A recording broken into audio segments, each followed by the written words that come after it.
Apa bukti bahwa negara ini sedang tidak baik-baik saja? Saya 30 tahun di intelijen. Intelijen bilang menghancurkan negeri ini, hancurkan dari sistem hukumnya. Salah satu sistem hukum yang ada kita punya itu apa? Polisi. Memangnya polisi lagi baik-baik sekarang? Siapa yang bilang polisi baik-baik sekarang? Mulai dari kasus Sambo, kasus Minahasa, ini belum selesai, kasus Bodong belum selesai, muncul yang kemarin. Itu kalau dilihat dari ilmu gunung es, itu hanya sepertiga di permukaan, 2/3 pasti nggak benarnya.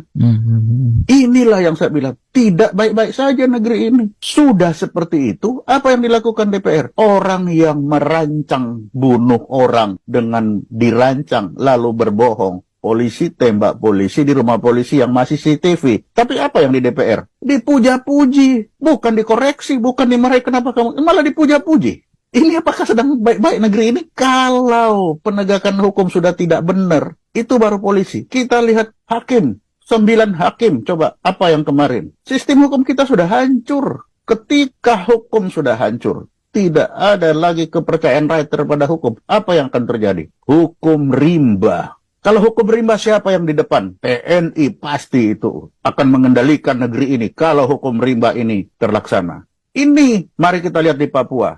Berapa TNI mati di Papua karena linglung? Kenapa linglung? Dia berada di sana, tapi dia masih mikir undang-undangnya. Aduh, undang-undang bilang kita harus tunduk turun berdasarkan kebijakan dan keputusan politik negara. Orang yang harus mengambil keputusan tidak mengambil keputusan sampai hari ini.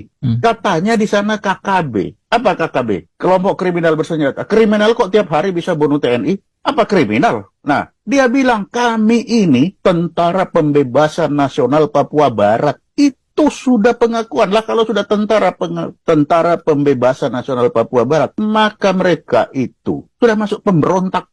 Kalau pemberontak, maka satu-satunya jalan itu adalah operasi militer. Operasi militer harus dibawa perintah oleh DPR dan Menko Polhukam. Sampai detik ini tidak ada perintah itu, tapi tentara disuruh ke sana. Ya disuruh apa? Bunuh diri. Suruh membantu polisi. Membantu polisi untuk menegakkan hukum. Tentara memang didesain untuk penegakan hukum. Tentara didesain itu untuk operasi militer, bukan untuk penegakan hukum. Inilah yang saya bilang, negeri kita sekarang tidak baik-baik saja. Orang yang harus mengambil keputusan tidak tahu bahwa dia harus ambil keputusan. Tentara ditaruh di sana. Sudah ditaruh di sana, ya coba. Baru tulisan saja sudah rame. Apalagi nanti dia bertindak. Ini yang bicara juga enggak pakai pikiran itu, coba. Coba dia suruh taruh di Papua.